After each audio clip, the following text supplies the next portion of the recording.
सुहेल वड़ाइच साहब जिन्होंने एक कॉलम लिखा था जिसमें ये इशारा दिया था कि हमारे जो इंतखाबात हैं वो शायद लेट हो जाएं।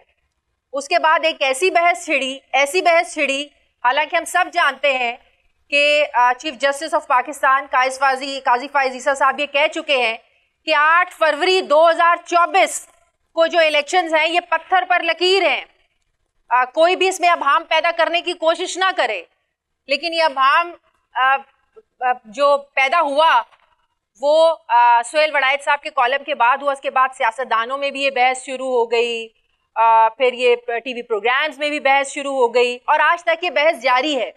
सुहेल वड़ाइच साहब से पूछते हैं कि सुहेल वड़ाइच साहब, हर सियासी जमात तैयारियों में मसरूफ है, जलसे हो रहे हैं, अपने अपने मंशूर पेश किए जा रहे हैं, लेकिन फिर भी कहीं ना कहीं अब हर सियासतदान के बैक ऑफ द माइंड ये चीज़ मौजूद है कि इलेक्शंस होने हैं या नहीं होने हैं।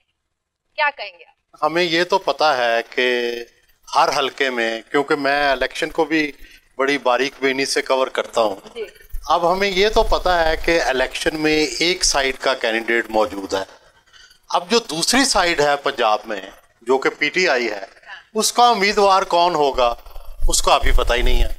तो जब तक इलेक्शन में दो मुखालिफ उम्मीदवार आमने सामने ना आए, उस वक़्त तक इलेक्शन का जो बाज़ार है वो सजता नहीं है। तो इसीलिए इलेक्शन का बाज़ार सज नहीं रहा। और दूसरी तरफ ये भी पता नहीं है कि पीटीआई को कि किस कैंडिडेट को इजाज़त मिलेगी, किसको नहीं मिलेगी। क्या जो रवायती हरीफ होता है वो सामने आएगा या नहीं आएगा, पार्टी किसको टिकट देगी, टिकट देने का अमल कब शुरू होगा, क्या बैट मिलेगा या नहीं मिलेगा, क्या पार्टी का इलेक्शन ठीक हुआ है या नहीं ठीक हुआ। तो ये वो सारे सवालात हैं, जब तक उनका जवाब नहीं मिलता तो इलेक्शन के बारे में बहुत सारी चीज़ें क्लियर नहीं होंगी।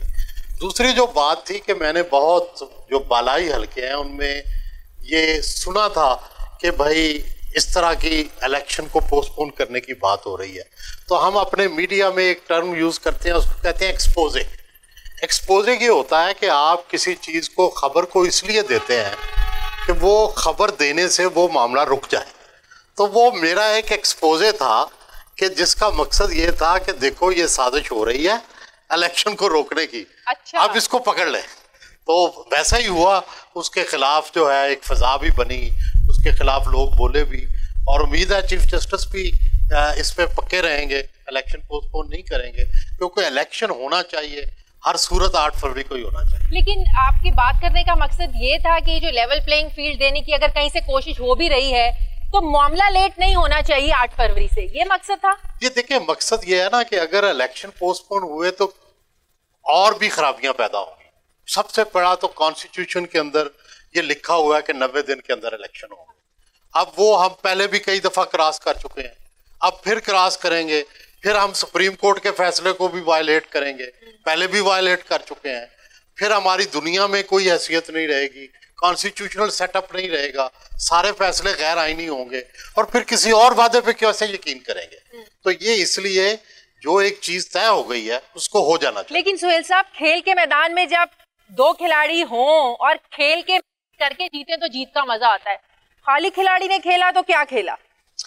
नहीं, उसकी वजह यह है ना कि देखिए, क्वेश्चन ये होता है कि पहली तो बात है कि मेरी तो ख्वाहिश है और मैं लिख भी रहा हूँ, मुसलसल बोल भी रहा हूँ कि दोनों खिलाड़ियों को बराबर का मौका दिया जाए। लेकिन सवाल ये है कि क्या इसी रजीम को इसी तरह कंटिन्यू किया जाए, या अगर कोई तब्दीली आती है तो उसको होने दिया जाए। मैं इस बात के हक में हूं कि अगर पॉलिटिकल चेंज आए इलेक्शन के जरिए, चाहे वो इलेक्शन जो है, हमने देखा 85 का इलेक्शन जो था वो गैर जमाती था, मार्शल लॉ एडमिनिस्ट्रेटर ने करवाया, लेकिन जो पहला उसका इलेक्शन हुआ उसमें मार्शल लॉ एडमिनिस्ट्रेटर की मर्जी के खिलाफ फखर इमाम स्पीकर बन गए। वो ख्वाजा सफदर को बनाना चाहते थे। तो होता यह है कि इलेक्शन खुद एक बड़ी साइंस है जिसमें हैरान कुन नताइज सामने आते हैं। हो सकता है कि उस दिन ऐसे उम्मीदवार जीत जाएं जिनकी हुकूमत तवक्को ना कर रही हो, ऐसा मुमकिन है, तो क्यों ना होने दिया जाए। अस्सलाम वालेकुम, मेरा नाम एहतशाम शौकत है और मैं media and communication studies department का स्टूडेंट हूँ। मेरा सवाल सर सुहेल वड़ाइच साहब से है कि नवाज शरीफ साहब को वतन वापसी पर वो पजीराई नहीं मिली जिसका वो ख्वाब देख रहे थे, तो आप क्या समझते हैं कि वो मुल्क का वजीर आज़म चौथी बार कैसे बनेंगे? देखें, हमारे यहाँ मैं बड़ा मशहूर मेरा फिक्रा हुआ है कि पाकिस्तान में सिर्फ मकबूलियत नहीं, इक़्तिदार, मकबूलियत और कबूलियत दोनों के कम्बिनेशन से मिलता है। जमहूरी ममालिक जो होते हैं वहाँ सिर्फ मकबूलियत से मिलता है। हमारे यहाँ कबूलियत की भी शर्त है। कबूलियत से मुराद है कि क्या जो है, क्या आप उसके लिए भी कबूल हैं या नहीं। तो इस वक्त मियाँ नवाज शरीफ जो हैं वो कबूल हैं, तो इसलिए उन्हें इक़्तिदार मिलेगा। कबूलियत कम भी हो तो कोई फर्क नहीं पड़ता। 3 बार कबूल है। तो फिर मेरे ख्याल में सियासतदानों का ये गिला खत्म होना चाहिए। क्या लाके बिठा देते हैं, अपनी मर्जी से चलाते हैं, फिर इनका ये गिला खत्म हो जाना चाहिए ना। फिर कसूर किसका हुआ? ये सियासतदानों का कसूर हुआ। नहीं, देखे ना, फिर बुनियादी तो खराबियां हैं ना। पहले तो बुनियादी खराबी दूर करें कि Pakistan is a security state, Pakistan is not a democratic state, Pakistan welfare state नहीं है। तो पहले जो सियासत का बुनियादी ढांचा है उसके अंदर ये गलती रखी गई है शुरू से, और उसकी भी वजूहत है कि पाकिस्तान पर पहले साल हमला हो गया 1948 में। अब कश्मीर का मसला पैदा हो गया, आपको स्ट्रांग फौज की ज़रूरत पड़ गई। अब जब स्ट्रांग फौज की ज़रूरत पड़ी तो एक सिक्योरिटी स्टेट बन गई। आपको अमेरिका से पैसे लेने पड़ गए, अमेरिका से पैसे लिए तो उनका इन्फ्लुएंस बढ़ गया, उनका इन्फ्लुएंस बढ़ा तो सियासतदानों का इन्फ्लुएंस कम हो गया। तो ये पूरी एक तारीख है। तो इलेक्शन को फिर अपने सिस्टम से आप निकाल दें?